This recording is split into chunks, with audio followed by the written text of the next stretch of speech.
Hey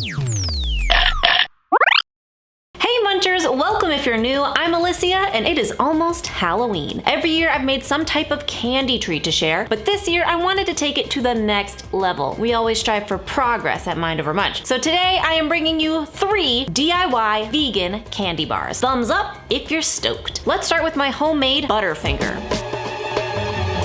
Start by placing some cornflakes into a bag and crushing them up into small pieces like so. Set aside. In a pot over medium heat, add peanut butter, maple syrup, and salt, mixing well to combine. Once nice and mixed, go ahead and pour in your cornflakes and mix it on up. Transfer your mixture to an 8x8-inch baking pan lined with parchment and sprayed, and flatten it out evenly. Transfer to the refrigerator until cool. For our chocolate layer, you have a few options. The easier method is melting up regular old chocolate chips or dairy-free chocolate chips, of course, to keep this vegan. This is also the more processed method. So if you want to make a cleaner chocolate shell, you could grab some cocoa powder, coconut oil, maple syrup, and salt, add them to a mixing bowl, and whisk well to combine. You may need to refrigerate a little to get the consistency just right, and that will kind of depend on the climate and the weather where you are, which is sort of why it can be touchy. If you're in a warm climate, the coconut oil can melt quickly, making it more challenging to work with, but it depends on you. Either method is fine, just pick a dang chocolate method and move on. Add your chocolate on top of your cold Butterfinger filling, spreading it out evenly. Transfer to the freezer until the chocolate is nice and set, and then remove from the pan, peel away the parchment, and cut into bars. Now, if you wanted these to be more like traditional Butterfingers that are completely covered, you could cut the bars before coating them in chocolate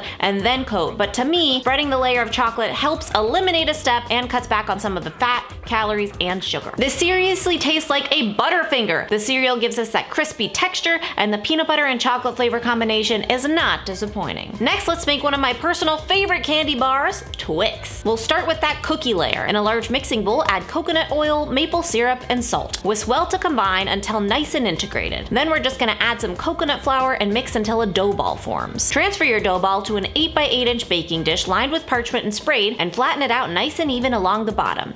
You might also want to poke a few holes in the crust before baking to keep it from bubbling up. Bake in an oven preheated at 350 degrees Fahrenheit for about 10 minutes until golden brown. While that bakes, let's make our caramel. Simply add some soaked dates into your food processor and blend them on up. It's best to soak dates overnight for at least a few hours before blending to make sure that they are nice and soft. Slowly add a bit of hot water until a nice paste forms just like this. Date caramel. This stuff is so good even on its own. Once blended, pour your caramel onto your crust and spread it out evenly once again. Transfer to the freezer for about 4 hours and allow to firm up. Once frozen, remove your Twix base, and once again you'll pour on your chocolate of choice, spreading it out nice and evenly. Freeze again until the chocolate is set, and then remove it from the pan like so. Peel away the parchment and cut into delicious bars. Yum. The cookie crust is so good. The date caramel is an amazing substitute, and when it's all put together with chocolate, Twix Heaven Clean Edition. Okay, lastly we're gonna make my vegan cookies and cream bars. Say what? Yes, we are going to do a vegan white chocolate here. Fun fact, although sandwich cookies may not be a healthy snack, did you know that they actually are vegan? So I'm not gonna make my own recipe for this because in real life I would never make homemade Oreos only to break them up and then put them in a vegan candy bar. Whoops, did I just say Oreos? Start by placing some sandwich cookies into a plastic bag and crush them up into little pieces. This is also a good way to get out some aggression.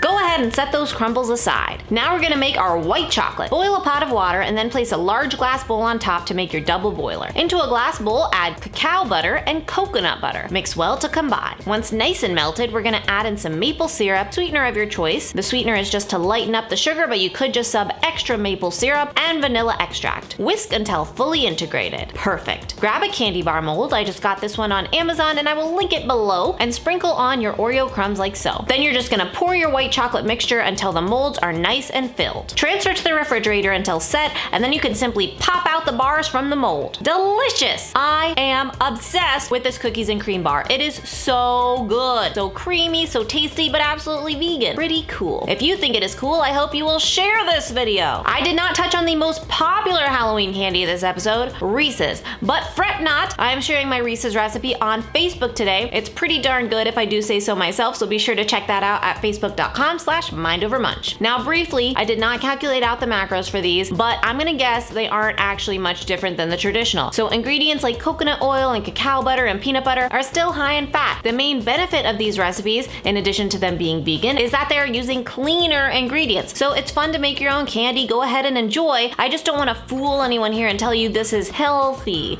You know, these still need to be enjoyed in moderation. All of these recipes can be found in the PDF in the description box below. Thumbs up if you enjoyed and let me know which one you're most excited to try. And tag me on social if you do make any of these. And check out some of my previous Halloween videos too. I hope you all have a wonderful week. Thanks so much for liking, sharing, and subscribing. And remember, especially when it comes to Halloween, it's all a matter of mind over munch.